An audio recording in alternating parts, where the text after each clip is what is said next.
Hello everyone, JEE series में आप सभी का स्वागत है। आज हम देखेंगे JEE 2024 का एक क्वेश्चन जो है चैप्टर सॉल्यूशन में से। क्वेश्चन कुछ इस प्रकार से है, considering acetic acid dissociate in water, it's dissociation constant is 6.25 into 10⁻⁵ if 5 ml of acetic acid is dissolved in 1 liter water. So the solution will freeze at -x into 10⁻² degrees Celsius provided pure water freezes at 0 degrees Celsius. So x is equal to blank, जो हमें मिलेगा nearest integer. अब देखो question में हमें क्या बोला है कि considering acetic acid dissociates in water, मतलब एसिटिक एसिड को हमें क्या करना है, वाटर में डिसॉल्व करना है। तो जो डिसोसिएट कांस्टेंट होगा वो होगा 6.25 इंटू 10⁻⁵। अब ऐसा बोला है कि जब 5 ml ऑफ एसिटिक एसिड है उसको 1 लीटर वाटर में हम डिसॉल्व करेंगे, ठीक है। तो उसका जो फ्रीजिंग पॉइंट होगा मतलब -x इंटू 10⁻²। तो इसमें जो -x है तो हमें क्या फाइंड आउट करना है कि वो x की वैल्यू क्या होगी। जब 0 डिग्री सेल्सियस होता है तो x की वैल्यू क्या होगी वो हमें क्या करना है, फाइंड आउट करना है। तो उसके लिए अब देखते हैं इसका सॉल्यूशन। तो देखो सॉल्यूशन में सबसे पहले हम क्या करेंगे कि क्वेश्चन में हमें क्या गिवन है तो वो लिख देंगे, ठीक है। तो देखो क्वेश्चन में हमें क्या गिवन है, K मतलब डिसोसिएशन कांस्टेंट एसिटिक एसिड का वो कितना है 6.25 इंटू 10⁻⁵। फिर क्या गिवन है, volume of acetic acid 5 ml, ठीक है। अब देखो ये जो मैंने स्टार किया है वो हमें गिवन नहीं है, वो क्या होगा हमें याद रखना होगा। जैसे कि डेंसिटी ऑफ एसिटिक एसिड तो वो हमें क्या होना चाहिए, पता होना चाहिए, कितना है 1.2 ग्राम पर ml। फिर है molar mass of acetic acid, तो हमें सबसे पहले एसिटिक एसिड की फॉर्मूला पता होनी चाहिए जो है CH3COOH। तो हम इसीलिए क्या करेंगे, easily molar mass find out कर सकते हैं। तो हमें इसका मोलर मास मिलेगा 60 ग्राम पर मोल। फिर वॉल्यूम ऑफ वाटर तो वो क्या है 1 लीटर, तो वो हमें मेंशन किया हुआ है। अब देखो 1 लीटर मतलब 1 kg भी हम क्या कर सकते हैं, बोल सकते हैं। फिर है नेक्स्ट KF की value, KF water is equal to 1.86 kilogram per mole, ठीक है। वो भी हमें क्या करनी होगी, याद रखनी होगी। एंड MW मतलब मॉलिक्यूलर मास ऑफ वाटर, तो वो तो हमें पता ही है, वाटर का फॉर्मूला क्या होती है H2O। तो इसका मॉलिक्यूलर मास क्या होगा 18 ग्राम पर मोल। एंड डेंसिटी ऑफ वाटर वो कितनी होती है 1 ग्राम पर सेंटीमीटर, ठीक है। तो ये हमें जो गिवन डेटा है उसके अकॉर्डिंग अगर हम देखने जाए तो देखो एसिटिक एसिड क्या है, डिसोसिएट है, इसलिए उसके अलग अलग दो आयन बनेंगे। जैसे एसिटिक एसिड की फॉर्मूला CH3COOH, तो इसके क्या हो गए 2 पार्ट हो गए, मतलब आयनिक वाला। जैसे एक में माइनस चार्ज होगा CH3COO- एंड H+, ठीक है। तो उसको हम आयन भी बोल सकते हैं, एक है माइनस वाला आयन, एक है प्लस वाला, ठीक है। तो इसके अकॉर्डिंग हमें एसिटिक एसिड की फॉर्मूला मिल गई CH3COOH। अब देखो क्वेश्चन में हमें क्या फाइंड आउट करना है, फ्रीजिंग पॉइंट। तो freezing point is equal to होता क्या है डेल्टा TF। तो freezing point of delta TF is equal to होता है I into KF into small m। अब देखो स्मॉल m मतलब क्या होता है, मोलालिटी, ठीक है। उसमें हमें यहाँ पे क्या गिवन है, ओनली फॉर KF की वैल्यू गिवन है, I की वैल्यू भी फाइंड आउट करनी है, एंड स्मॉल m मतलब मोलालिटी भी हमें क्या करनी है, फाइंड आउट करनी है। तो हम क्या करेंगे, स्टेप बाय स्टेप देखेंगे कि सबसे पहले हम क्या लिखेंगे, उसके बाद में क्या, एंड लास्ट में डेल्टा TF कैसे फाइंड आउट करेंगे, ठीक है। तो उसके लिए देखो सबसे पहले हम क्या फाइंड आउट करेंगे, मोलालिटी की, ये जो कंपाउंड है उसकी मोलालिटी क्या होगी। तो उसके लिए सबसे पहले हमें क्या पता होना चाहिए, मोल्स, कि मोल्स ऑफ एसिटिक एसिड क्या होगा।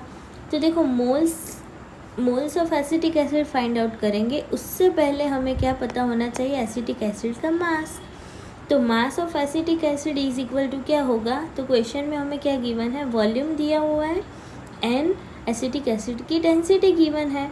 तो देखो हम क्या करेंगे, mass of acetic acid is equal to volume मतलब 5 ml into density is equal to 1.2 gram per ml।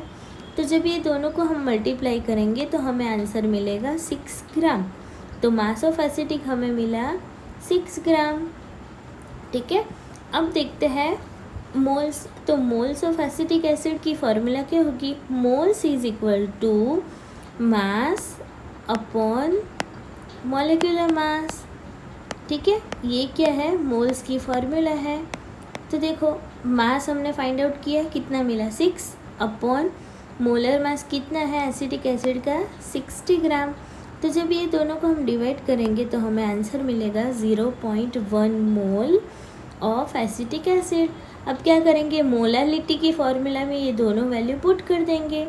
तो देखो molality small m is equal two moles of solute, जो हमने ऊपर फाइंड आउट किया, कितना मिला 0.1 अपॉन kg ऑफ सॉल्वेंट। तो वो क्वेश्चन में गिवन है 1 लीटर।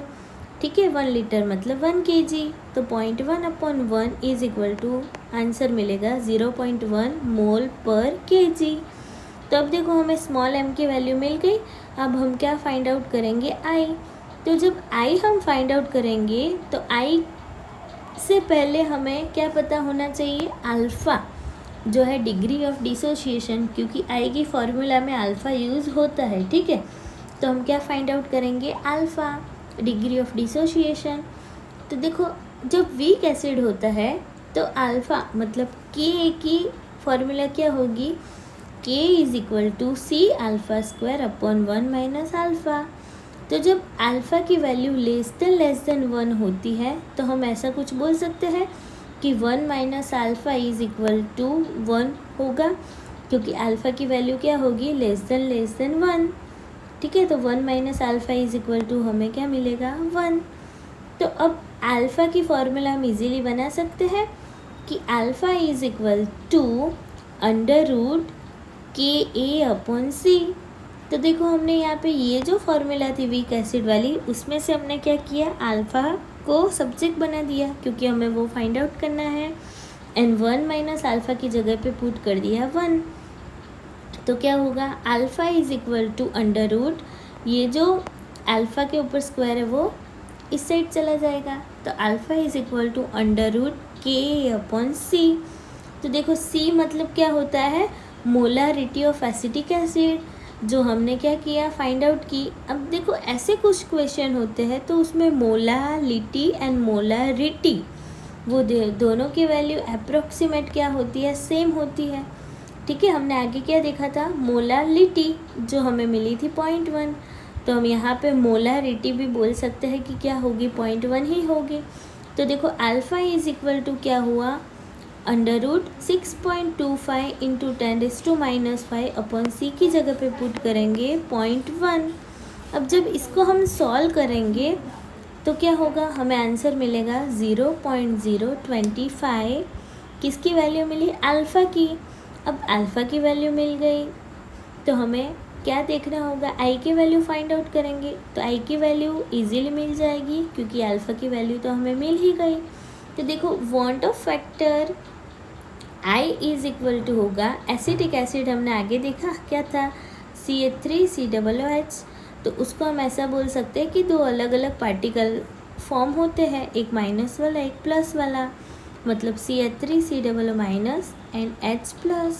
तो क्या होगा, जब ये दोनों को हम देखेंगे तो ऐसा बोल सकते हैं कि दो पार्टिकल क्या होता है, प्रोड्यूस होते हैं, एक माइनस वाला एंड एक प्लस वाला। तो यहाँ पे हमें क्या मिलेगी, वैल्यू 2। तो देखो I इज इक्वल टू होगा 1 प्लस अल्फ़ा। तो 1 क्या होगा, एज इट इज़ ही होगा, लेकिन अल्फ़ा की जगह पे हम क्या पुट करेंगे, 0.025। और जब ये दोनों को प्लस करेंगे हम तो हमें आंसर मिलेगा 1.025। ठीक है, तो हम इसमें ऐसा कुछ बोल सकते हैं कि अगर I की वैल्यू 1 होती है, एग्जैक्टली 1, तो उसमें कोई डिसोसिएशन नहीं होगा। ठीक है, लेकिन अगर i की वैल्यू होती है ग्रेटर देन 1 तो इसमें क्या होगा, डिसोसिएशन होगा। ठीक है, तो इसके अकॉर्डिंग अगर हम देखने जाए तो हमें फ्रीजिंग पॉइंट फाइंड आउट करना होगा। तो देखो फ्रीजिंग पॉइंट मतलब delta T F is equal to I into K F into M, जो हमने सबसे पहले फॉर्मूला देखी थी। इसमें क्या करेंगे, सभी की वैल्यू पुट कर देंगे। तो आई की जगह पे पुट करेंगे 1.025 इंटू के एफ, जो हमें ऑलरेडी क्वेश्चन में गिवन है, कितना है 1.86, मतलब जो हमने आगे डेटा में लिखा है ना वो ही। वाटर का के एफ वैल्यू क्या होता है 1.86 एंड स्मॉल एम जो हमने फाइंड आउट किया सबसे पहले, वो भी क्या मिला हमें 0.1। तो जब ये तीनों को हम मल्टीप्लाई करेंगे तो हमें आंसर मिलेगा 0.19065 डिग्री सेल्सियस। ठीक है, लेकिन हमें आंसर किस में चाहिए, -2, 10⁻² में।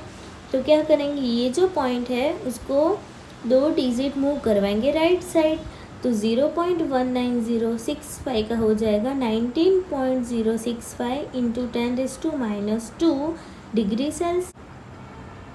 अब हम देखेंगे फ्रीजिंग पॉइंट ऑफ सॉल्यूशन। तो देखो freezing point of solution is equal to होगा 0 - 19.065 इंटू 10⁻² डिग्री सेल्सियस। ठीक है, लेकिन हमें देखो क्वेश्चन में क्या गिवन है, प्योर वाटर का फ्रीजिंग पॉइंट गिवन है 0 डिग्री सेल्सियस। तो हम क्या करेंगे, पहले पुट कर देंगे 0 - 19.065। क्यों, क्योंकि ये जो है वो क्या है, अगर वाटर में एसिटिक एसिड ऐड करेंगे तो बाद में उसका फ्रीजिंग पॉइंट क्या मिलेगा। उसके लिए हम क्या करेंगे, 0 - 19.065 करेंगे। तो जब इसको माइनस करेंगे तो हमें आंसर मिलेगा -19.065। ठीक है, लेकिन हमें क्वेश्चन में क्या बोला है, हमें फाइंड आउट करना है -x इंटू 10⁻²। मतलब हमें यहाँ पे क्वेश्चन में क्या फाइंड आउट करने का बोला है, x इज इक्वल टू क्या होगा। तो अगर हम ये दोनों का कंपैरिजन करें तो हमें x की वैल्यू क्या मिलेगी 19। ठीक है, हमारा आंसर आता है -19 इंटू 10⁻²। लेकिन अगर ये जो क्वेश्चन में गिवन है फॉर्मूला, उसके अकॉर्डिंग अगर हम ये दोनों का कंपैरिजन करें तो x इज इक्वल टू हमें मिलेगा 1919, और वो भी कैसे, पॉजिटिव वैल्यू में। ठीक है, तो इसका आंसर होगा x is equal to 19 nearest integer. Thank you for watching. I hope आप सभी लोग को ये जो क्वेश्चन था वो अच्छे से समझ में आया होगा। अब हम मिलते हैं नेक्स्ट क्वेश्चन लेके इसी तरीके से। Thank you for watching, keep smiling. मिलते हैं हम नेक्स्ट क्वेश्चन में।